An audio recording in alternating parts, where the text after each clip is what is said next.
মদিনার প্রান্তে সূর্য তখনই ঠিকমতো ওঠেনি। আকাশে হালকা লাল আভা। হঠাৎ খবর এলো, মক্কার কিছু কাফের দল মদিনার দিকে অগ্রসর হচ্ছে। তাদের উদ্দেশ্য ছিল মুসলমানদের শান্তি নষ্ট করা এবং মদিনা আক্রমণ করা। মহানবী হযরত মুহাম্মদ সাল্লাল্লাহু আলাইহি ওয়াসাল্লাম সাহাবাদের একত্রিত করলেন।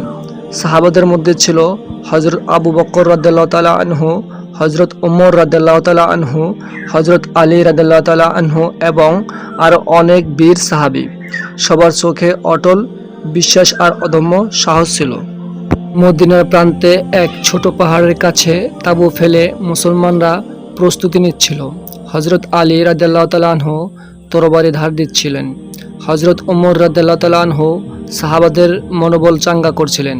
সবাই একে অপরকে বলছিলেন, আল্লাহর ওপর ভরসা করো, আমরাই জয়ী হইব ইনশাআল্লাহ। যুদ্ধ শুরু হলো। কাফেরদের দল সংখ্যা এবং অস্ত্র শক্তিশালী ছিল, কিন্তু মুসলমানদের হৃদয় ছিল ঈমানী শক্তি। হযরত আলী রাদিয়াল্লাহু তাআলা আনহু শত্রুপক্ষের সবচেয়ে শক্তিশালী যোদ্ধার দিকে অগ্রসর হলেন। আলীর আক্রমণে শত্রু বেহুশ হয়ে মাটিতে পড়ে গেল। হযরত আবু বকর রাদিয়াল্লাহু তাআলা আনহু তার দলের নেতৃত্ব দিয়েছিলেন। সবাইকে একসাথে আক্রমণের নির্দেশনা দিচ্ছিলেন।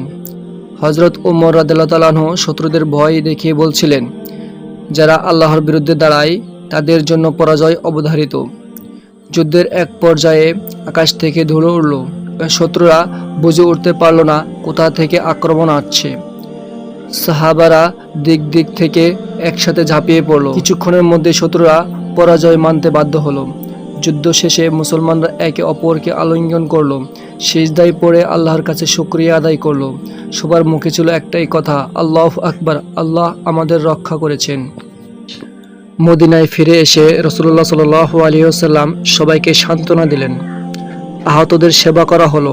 এই যুদ্ধ থেকে সাহাবায়ে কেরাম শিখলেন, সংখ্যা বা শক্তি বড় কথা নয়, ঈমান এবং আল্লাহর ওপর ভরসা আস্থা থাকলেই জয় আসবে ইনশাআল্লাহ।